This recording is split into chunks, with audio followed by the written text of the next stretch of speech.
సిగ్గు అనిష్ట వ్యాఖ్యలు చేయడం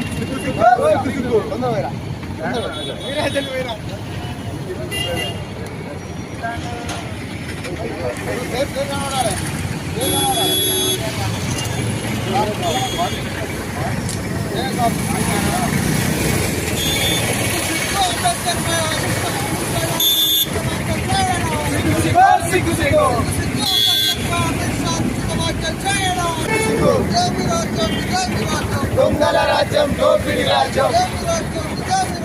దొంగల రాజ్యం దోపిడి రాజ్యం క్షమాపణ చెప్పాలి సిగ్గు అమిత్ షా గారు అంబేద్కర్ పై అనుచిత వ్యాఖ్యలు చేయడం సిగ్గు అంబేద్కర్ పై అనుచిత వ్యాఖ్యలు చేయడం కాపాడుకుందాం భారత రాజ్యాంగాన్ని కాపాడుకుందాం భారత